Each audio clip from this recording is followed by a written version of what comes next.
What's up, everybody? Pepper Chronicles here. This will be a special episode of Cooking with Pepper Chronicles. And what we're going to be doing is showing you how to make some strawberry jam and using some hot peppers. Those are some Moruga Satans right there I just picked out of my pepper garden just now. And I'll just run through the ingredients real quick. You're going to need 5 pounds of strawberries. Those were, I'm using frozen strawberries here. You defrost them and you just mash them up in a pot. It's a sort of a jam-like consistency. It doesn't got to be perfect, but 5 pounds of strawberries. You're going to want a big-ass pot. And I've got 9 12-ounce jars in here with lids. Just the lids and jars go in there. And you want them underwater, hot water. Almost boiling. That way it sanitizes them and preps them for what you're going to do when you're going to put the jam in later. Also, you're going to want 7 cups of sugar already pre-poured out. You're going to need one of these things. This is for picking up the hot jars out of the water. You can buy a kit that's got everything you need for this at Walmart for pretty cheap. I've got my rings for my jars are setting off to the side. You're going to need about 7 tablespoons of powdered pectin. This is the Ball brand real fruit pectin. About 7 or so tablespoons. If you measure a little on the high side with the pectin, because you definitely want it to set properly. I've also got some balsamic vinegar and lemon juice poured in a bowl already pre-measured. You want I just used the squeezy lemon stuff and balsamic vinegar. You need 3 tablespoons balsamic vinegar, 1 tablespoon of lemon juice, and of course your hot peppers. I'm getting ready to add those to the mix right now, along with the strawberries. So what you do is you get your 5 pounds of strawberries in your big pot, and that's all that's in there right now is strawberries. You're going to go ahead and add your balsamic vinegar and the lemon juice mixture. And then you're going to want to put the peppers in here. That's why I've got the garlic press. Best thing I've ever found. I've also got my trusty little knife here because you're going to need the knife. I'm going to put a pepper in the garlic press. Try to do this with one hand, see how I do holding my camera. This is a really good way to put peppers into salsas and what I'm doing here. See how it pushes that out all nice like that? And then you just take your knife and scrape the remnants in there. I'm going to add all these in there, and I'll get this stirred up, and I'll be back with another video a little bit later, or to show you the next step. Alright, Pepper Chronicles here, I'm back, and so we've got our mixture of strawberries going, and right now it's just the strawberries, the lemon juice, and balsamic vinegar, and the Moruga Satan peppers are in there, all mixing in there. And what you want to do is you want to, I'm getting ready to add the pectin in now, so I'm going to go ahead and dump the pectin in there. The directions say to slowly add it as you get it to a boil. I'm just going to add it. I mean, I don't see what the big deal is there. I guess if it screws up, I'll know better. But this is my 7 tablespoons of pectin that I'm going to be mixing in here. So what you want to do is you want to get all this stuff to a boil. You want to get it to a rolling boil, a boil that cannot be stirred down, as they say. I got my stove on 9, almost high. I might have to add it to get this going to a rolling boil. And you want to get this to a rolling boil and have it maintain that rolling boil for 1 minute. Once you've got that boil going for 1 minute, then you add all your sugar in, your 7 cups of sugar in at once. Stir that in. And then you get that to a boil. And then once it's at a boil there, you have to get it to a rolling boil, by the way. You are then ready to pour your mixture into your jars. And also, just to show you, the jars are in there being prepped, they're being sanitized in the hot water. You see how it's kind of simmering almost to a boil there? When you put your jam in here, you're going to want to make sure that the water level is at least 1 inch above the top of the jars. So just a little FYI there. and I'll be back with another update here in just a minute. Alright, we're back, and I just got my mixture of strawberries to a rolling boil for 1 minute, and there can be some splatter damage if you're not careful. I had some, it tends to bubble quite a bit, so you got to stir it constantly. Even then, you can get some splatter damage, so if you seriously want to be safe, it may be a good idea to even wear safety goggles or something, because you can see it did have some splatter damage and just kind of splashing over. And the stuff burns, man. You know, boiling temperature strawberry juice infused with super hot peppers, not going to feel good on the skin, especially in the eye. So, alright, we just added our 7 cups of sugar after this boiled for 1 minute, really strong. And the next trick is we're just going to get this going to a boil. And you don't got to really time the boil, you just got to get it to a rolling boil. And once it's done that, you're done. You can turn the heat off here, or just remove the pan from the heat, and then you're ready to take the jars out and add your strawberries to your jars. So we'll be back with the next step. Alright, we're almost done. So we got our hot strawberry jam off the stove after we got it going to another rolling boil for a little bit. Another thing I forgot to mention, you're going to want some sort of a funnel type of deal to make it easier for you. And ideally you want a ladle. I just got a plastic spoon, but a ladle would work a little better.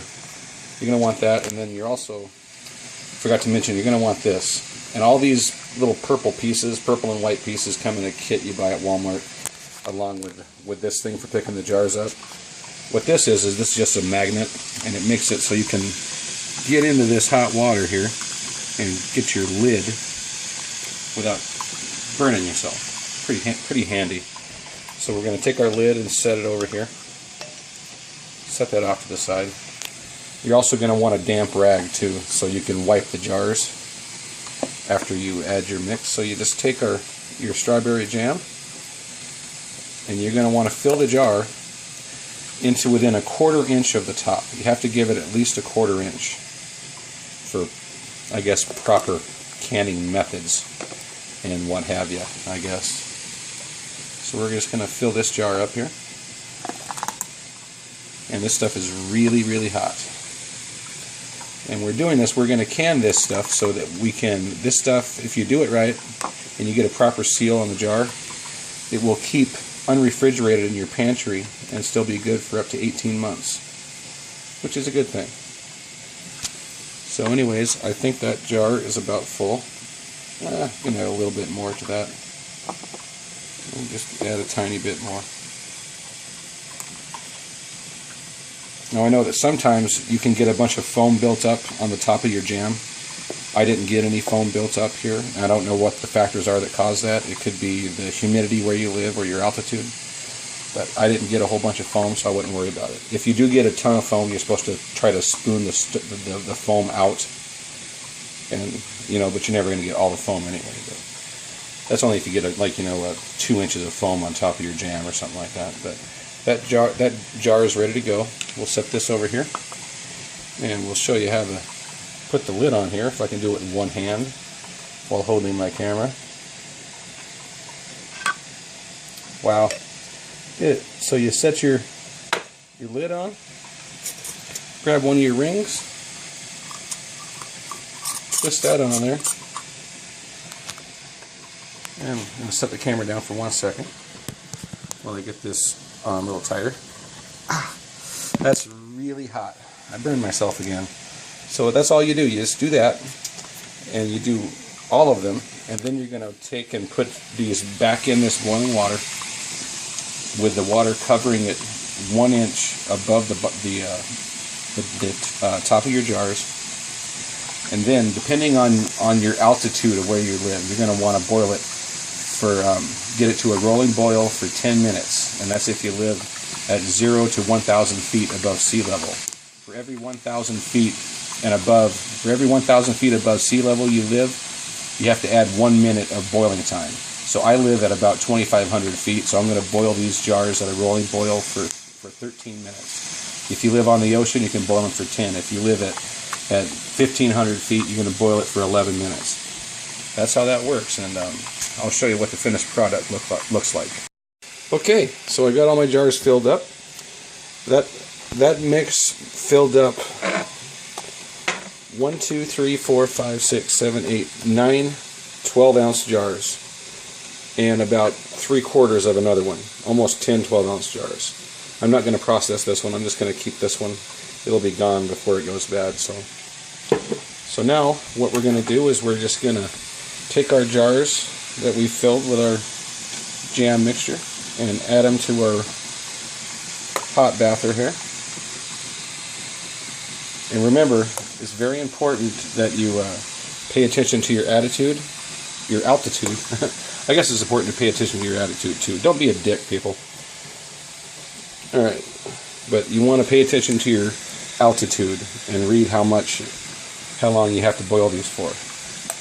And you also want to make sure that the water level is a minimum of 1 inch above the top of the lids. And you'll hear a pop. You see how that one, if it springs back, that means that you don't have a good seal. And you'll actually hear these jars pop. And when they do that, when you press on them, that means they have a good seal if they don't bounce back. So I'm going to get all 9 of my jars in here. And that last jar should get me roughly the water 1 inch above the top of my lids. And now I'll get it to a rolling boil, and I'll boil it for 13 minutes, because I live at about 2,500 feet. You do that and you're done. Then you can store these in the refrigerator, or you can store them in your pantry. They make really great gifts, and great on all kinds of stuff. So I hope you enjoyed that. I hope it's not that hard to make this. It's really easy. And that's it. Alright, so we're back. Just boiled these and got them finished, and I'm pulling them out of the hot water now. And that's it. That's the last step. You pull these out. When you set them out, you want to set them out on a towel on your counter, and you want to give them roughly an inch or so space between the jars so they can cool more evenly.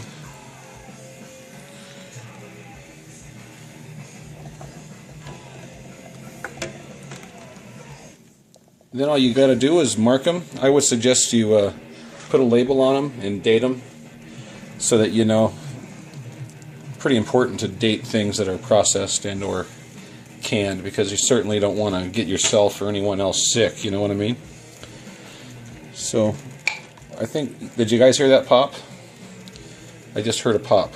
So we'll try to listen so you can hear what that pop sounds like. Maybe another one will pop soon. So there's the last one. Give them roughly an inch out of there. And there we go. That's some Moruga Satanberry jelly for you. And I don't think it's going to pop for me, which sucks. So we'll just have to go with that. Oh, there it was. There was that pop. That's what you want to hear. That'll do it. Later.